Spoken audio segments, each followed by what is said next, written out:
Chapter 1 இது எங்க இருந்துச்சு, யாரு கண்டுபிடிச்சா. சாப்டர் 2 இது சாமி தான் சாபம் கொடுத்துச்சு, நமக்கு தெரிஞ்சிருச்சு. பிள்ளையார் பால் குடிச்சதே இப்ப கேப்டர் ரியாக்ஷன் கண்டுபிடிச்சிட்டாங்க. உனக்கு இன்னும் சாமி தான் வந்து சாபம் கொடுக்குதோ?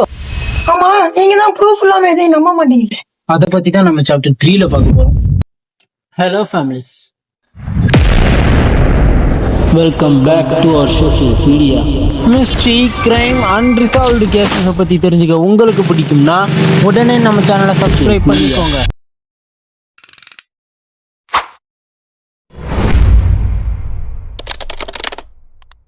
என்னதான் சாமியே வந்து சாபம் கொடுத்தாலும் நம்ம அந்த சாமி கிட்ட போய் சயின்டிபிக் ப்ரூஃப் தான் கேட்க போறோம். அப்படிதான் 2019ல இன்டர்நேஷனல் சயின்டிஸ்ட் எல்லாம் ஒரு டீமா ஒன்னா சேர்ந்து இந்த எலும்புகளை செக் பண்றாங்க. அவங்க 2 டெஸ்ட் பண்றாங்க, DNA testing and radio carbon dating test. அவங்க என்ன நினைக்கிறாங்கன்னா, இந்த எலும்பு கூடுங்க எல்லாமே ஒரே டைம்ல இறந்தவங்களோடதுன்னு. ஆனா இந்த எலும்பு கூடுங்க அவங்களுக்கு மட்டும் இல்ல, நமக்குமே பெரிய ஷாக்கை கொடுத்துச்சு.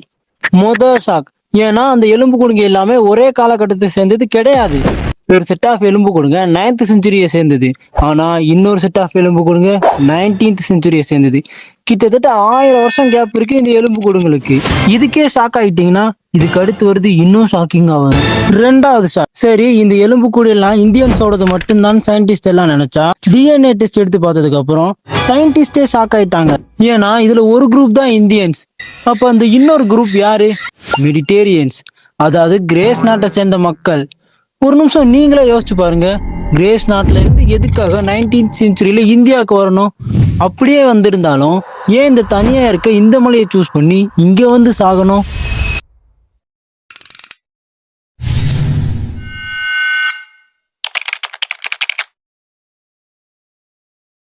ஏன் கிரேஸ் நாட்டு மக்கள் இங்க வந்தாங்கன்னு இன்னைக்கு வரைக்கும் ஆன்சர் இல்லை. ஆனா அவங்க எப்படி இறந்தாங்கன்றத சயின்டிஸ்ட் ஒரு சில தியரிஸ் வச்சு கண்டுபிடிச்சிட்டாங்க.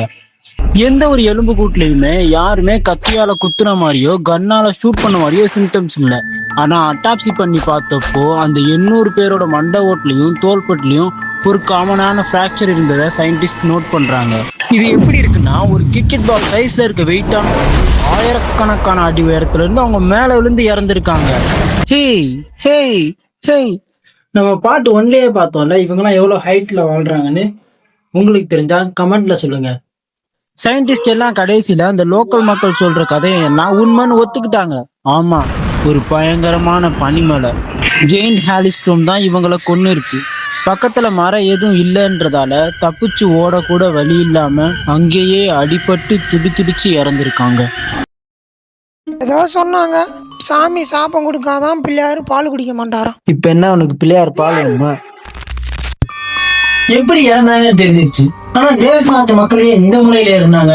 எப்படி வேற வேற செஞ்சுரி சேர்ந்த மக்கள் ஒரே லைன்ல எலும்பு கூட இருக்காங்கன்றது கடைசி வரைக்கும் நம்ம மலையில மிஸ்ட்ரியா தான் இருக்கும். ஆமா, உங்க தாட்ஸ் என்ன? எப்படி கிரேஸ் நாட்டு மக்கள் இந்தியாவுக்கு வந்திருப்பாங்க நீங்க நினைக்கிறீங்க? கீழே கமெண்ட்ஸ்ல சொல்லுங்க. இந்த வீடியோ உங்களுக்கு பிடிச்சிருந்தா லைக் பண்ணுங்க, உங்க ஃப்ரெண்ட்ஸ் அண்ட் ஃபேமிலிக்கு மறக்காம ஷேர் பண்ணுங்க. அடுத்து வரப்போற கேம் சீரீஸ்க்கு மறக்காம சப்ஸ்கிரைப் பண்ணி வச்சுக்கோங்க. Until then, bye bye from social media.